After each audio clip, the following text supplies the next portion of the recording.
Former First Lady Barbara Pierce Bush's political roots ran deep. She was a distant cousin to the nation's 14th President Franklin Pierce, but America knew her as the matriarch of a political dynasty, the wife of the 41st president and the mother of the 43rd president. I'd love to have a hug. She liked to think of herself as everyone's grandmother. And speaking of glamour, I want you all to look at me very carefully. Please notice the hair, the makeup, designer clothes. Mrs. Bush seldom held back her opinions. During the 2012 presidential primary election, she even criticized the candidates from her own party. I hate the fact that people think compromise is a dirty word. It is not a dirty word. But her legacy is literacy.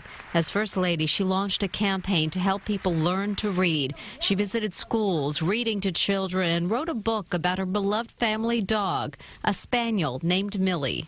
If more people could read, write, and comprehend, we would be that much closer to solving so many of the problems that plague our nation. Barbara Bush lived much of her life in Texas and Washington, but she was born right here in New York City in 1925 and grew up in Rye in Westchester County. She attended boarding school in South Carolina, but it's in Rye that she married her war hero boyfriend, George Herbert Walker Bush, whom she'd met at age 16 during a school break.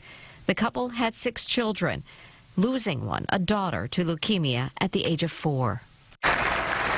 As the wife of a congressional ambassador, CIA director, vice president, and president, she spent decades in the political spotlight. She preferred privacy, but still campaigned for her husband and sons, and used her homespun wit to charm the press. I have more fun on the campaign trail, and I hope you guys don't get near me.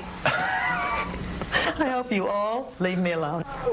She avoided any public involvement in her husband's role as commander-in-chief, but when President Bush fell ill at a state dinner in Tokyo, White House staffers called on Mrs. Bush to calm international concern about the president's health. Her lighthearted response broke the tension. I can't explain what happened to George because it never happened before, but I'm beginning to think it's the ambassador's fault.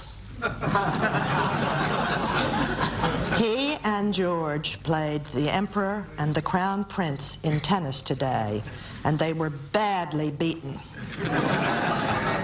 And we Bushes aren't used to that.